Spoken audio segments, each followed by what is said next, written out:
Chapter 4. When It Rains.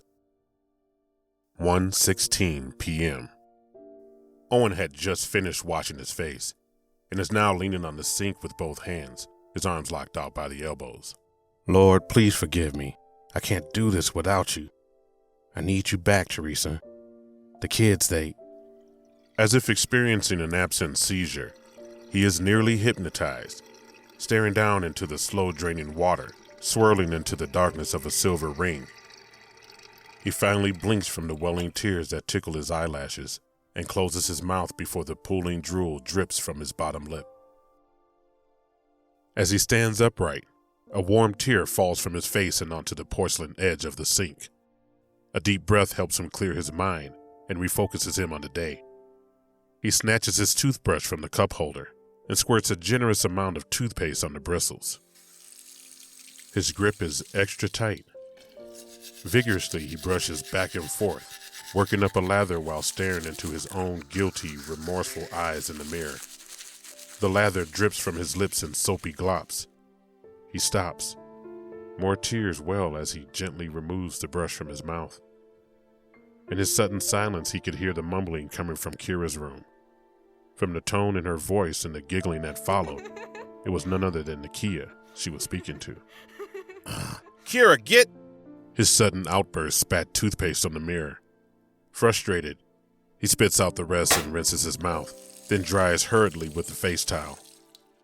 Kira is lying in bed, chatting away on the phone with Jinx curled up next to her when Owen arrives at her door, scowling at her.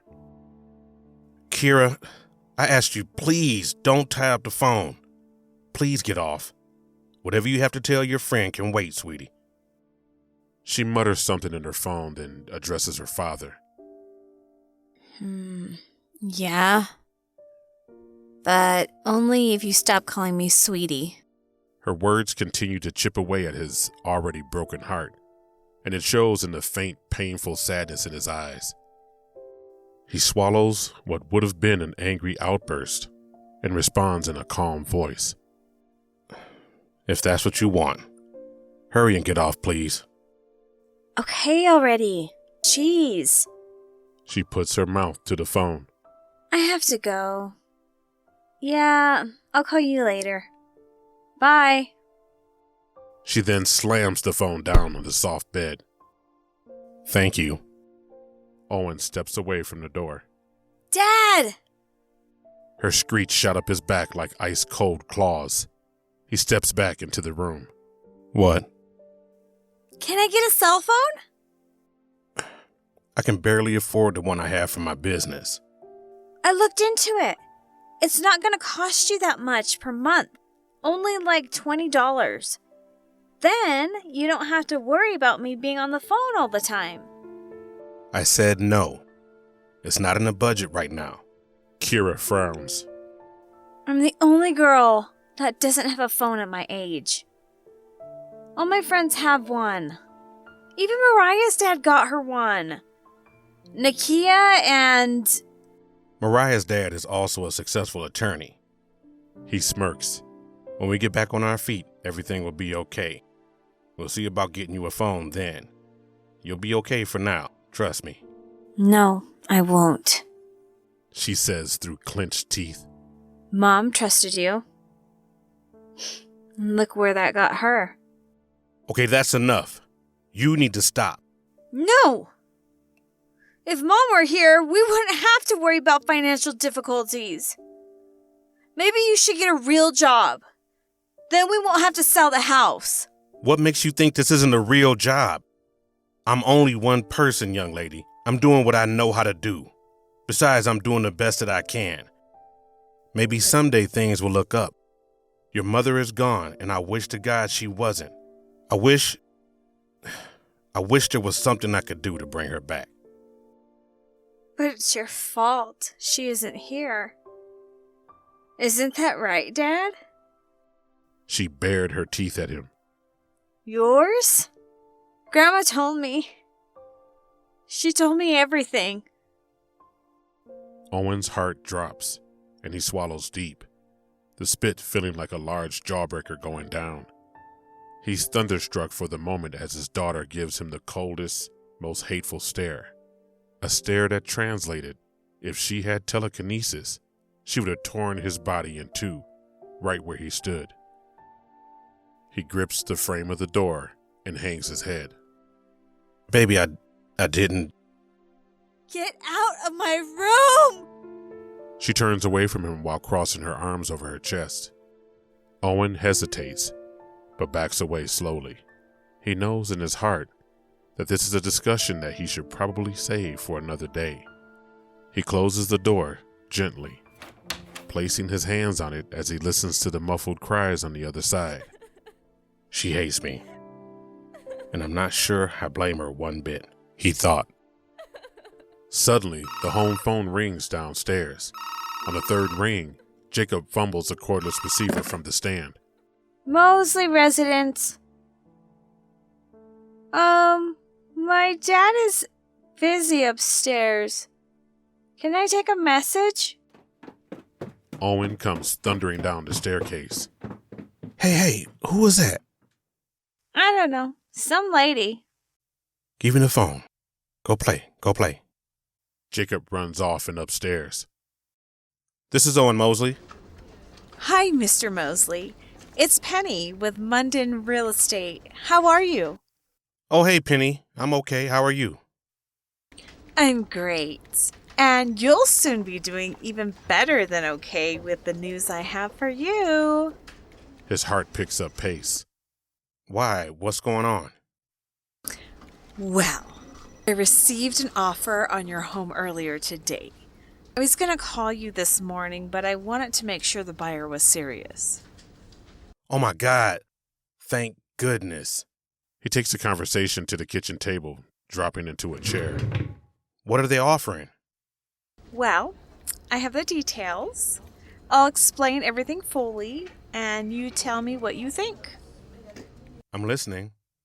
Are you sitting down? Yes. All right. So you received an offer, but not for the full $800,000 that you were asking for. The buyer wants to give you a cash offer for $650,000. I'll take it.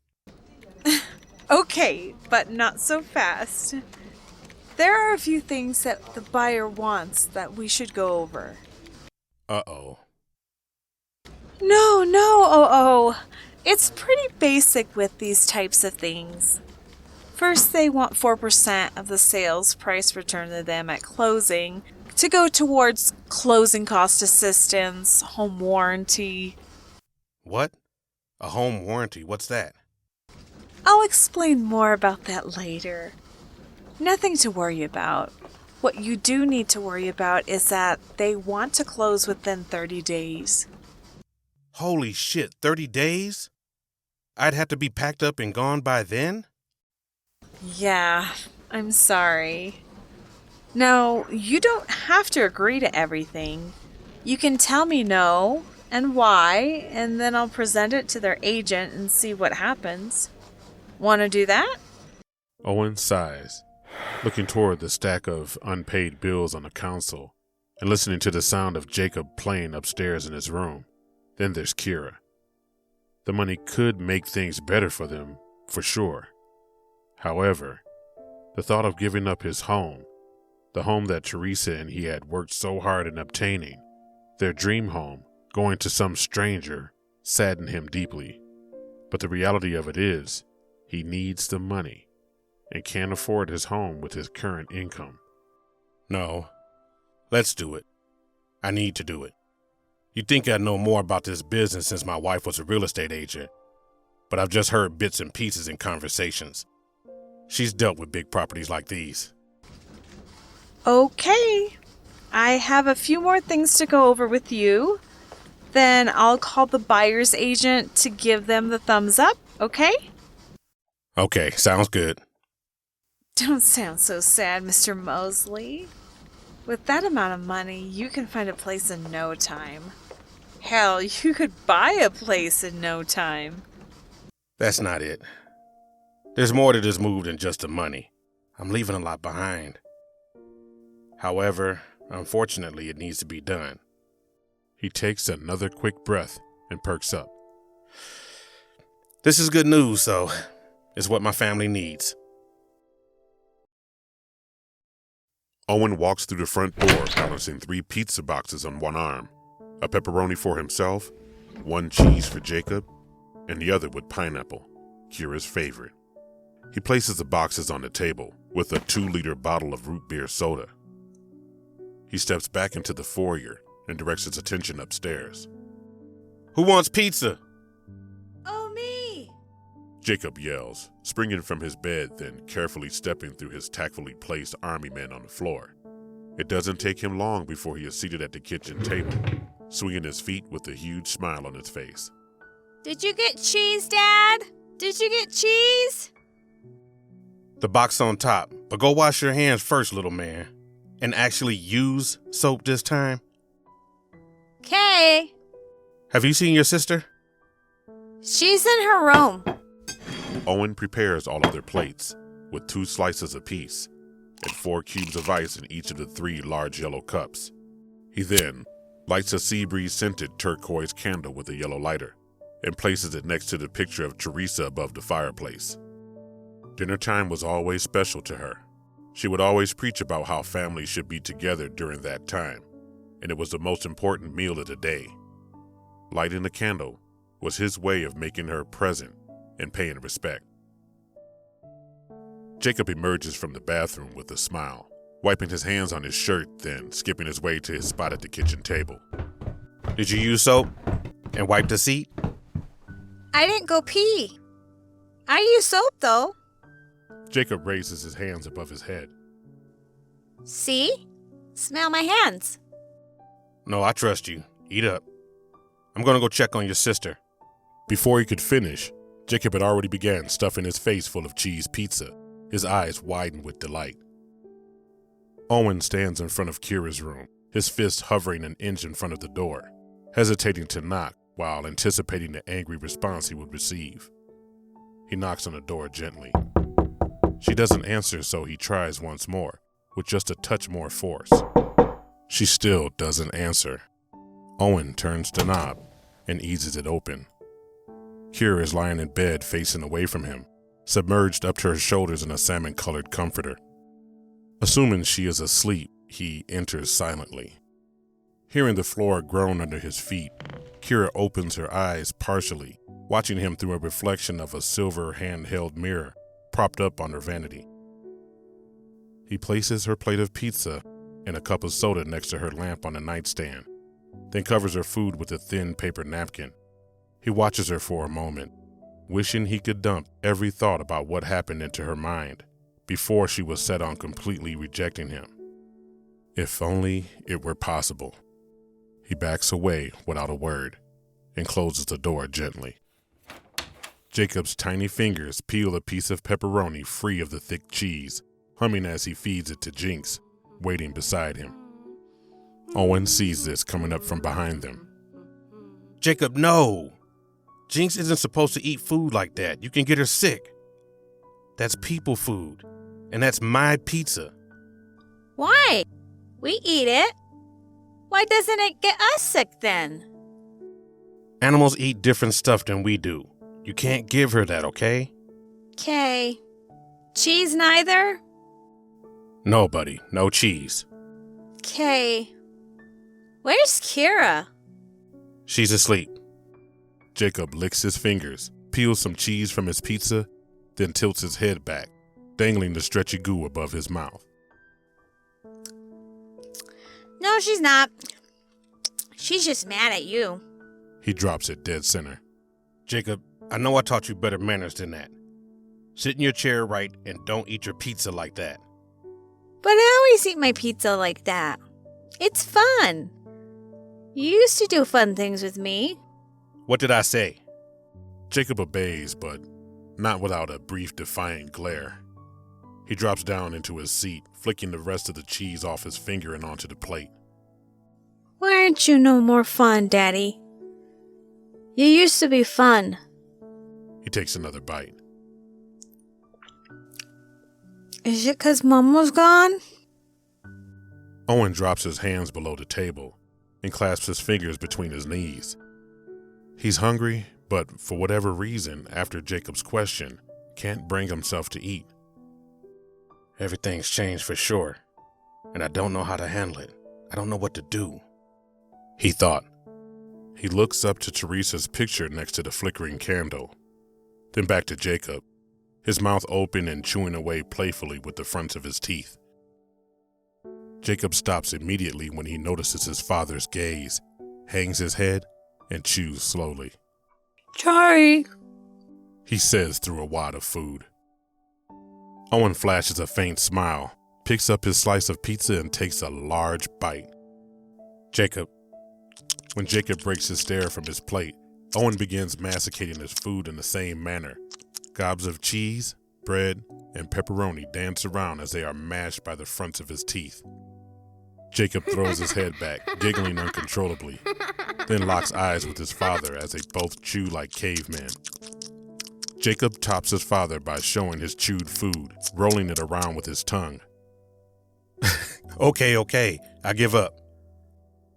Through the bolsters above the foyer, Kira watches quietly with a disapproving glare.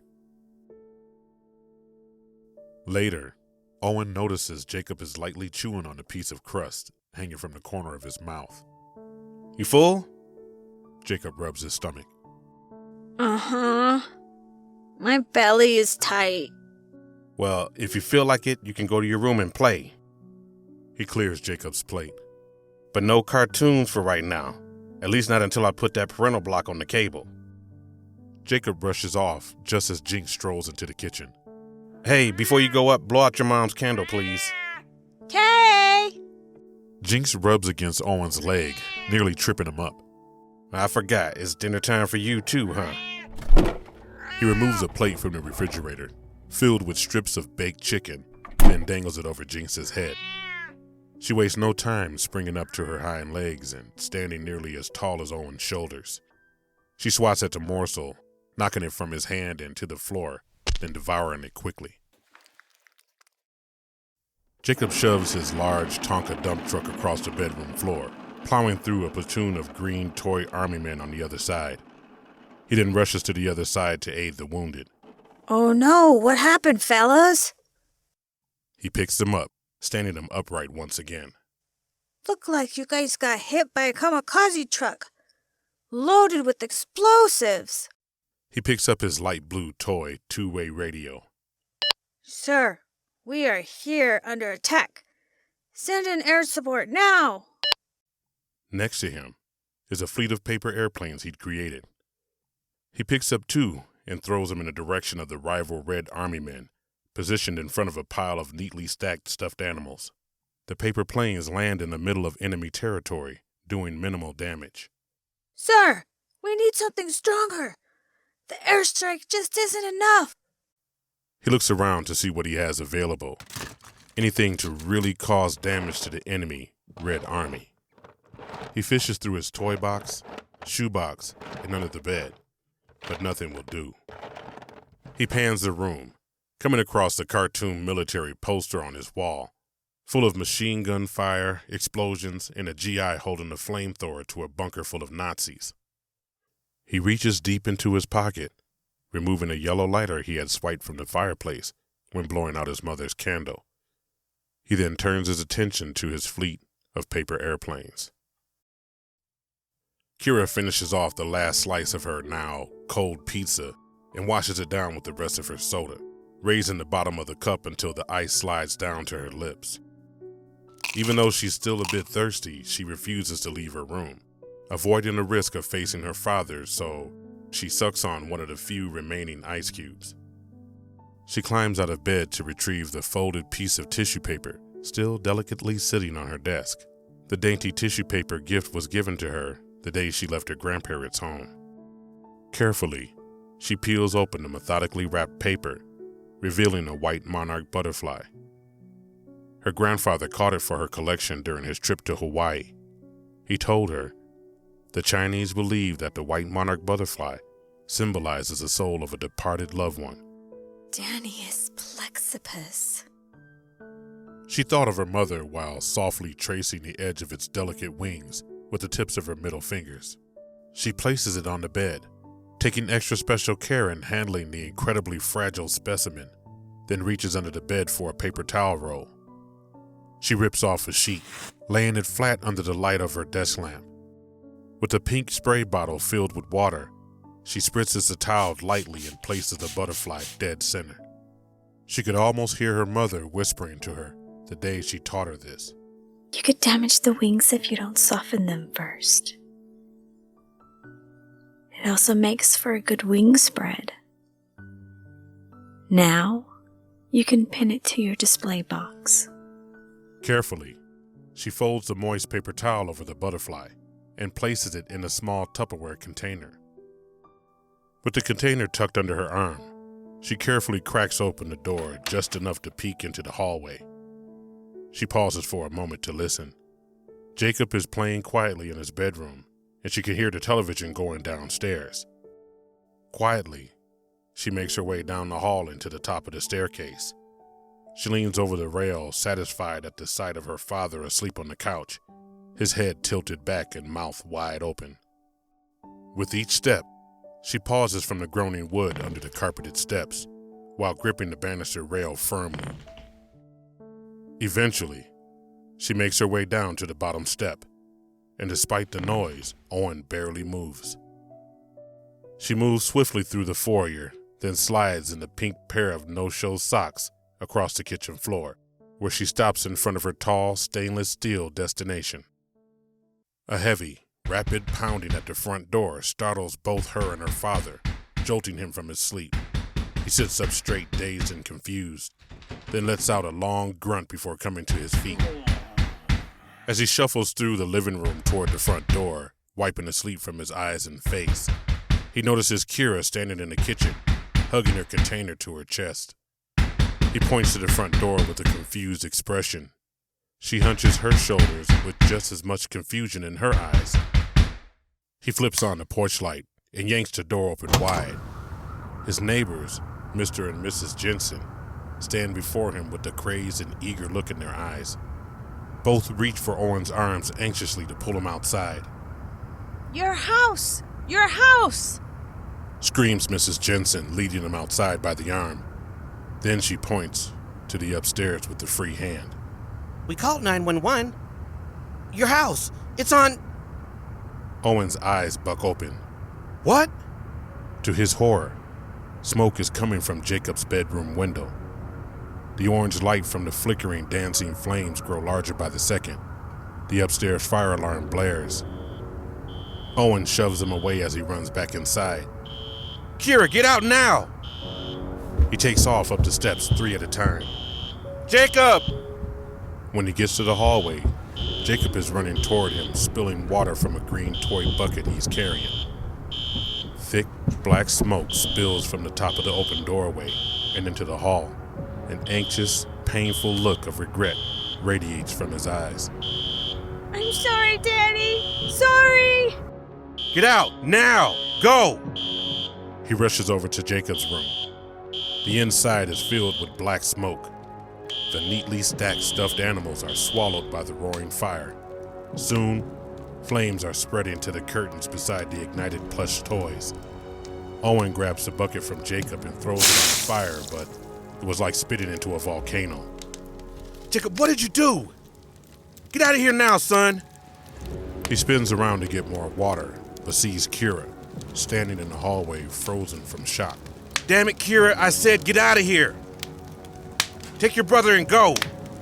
Kira, now! Take your brother outside and get far away from the house.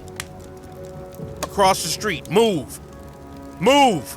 She suddenly snaps to and obeys. Owen attempts to step into the room, but by now, the heat was too unbearable. Soon, the entire room is consumed by flames. Jinx! She spots her father's cell phone on the console and grabs it. The large cat leaps from the couch and follows him outside to the front curb. Owen attempts to salvage what he can.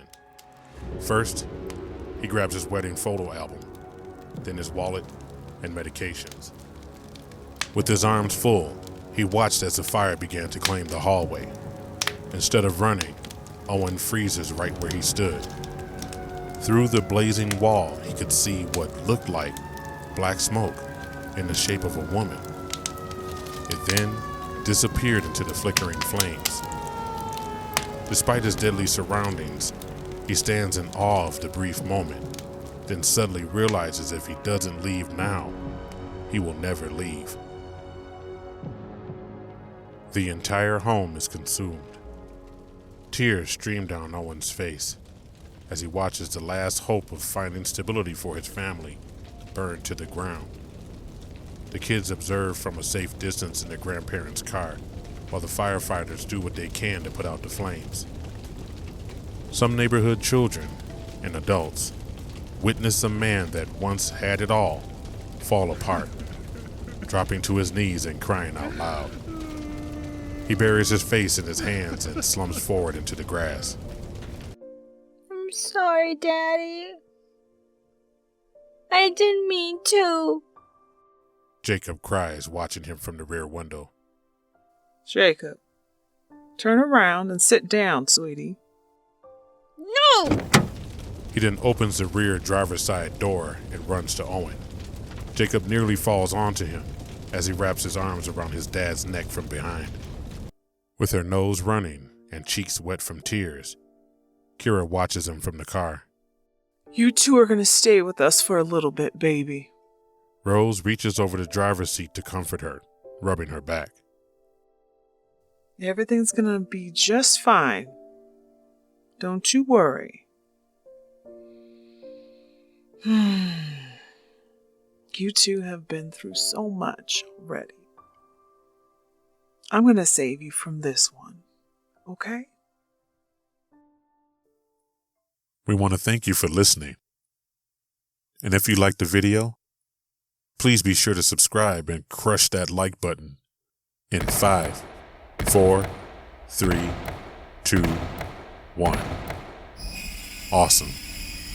Until next time.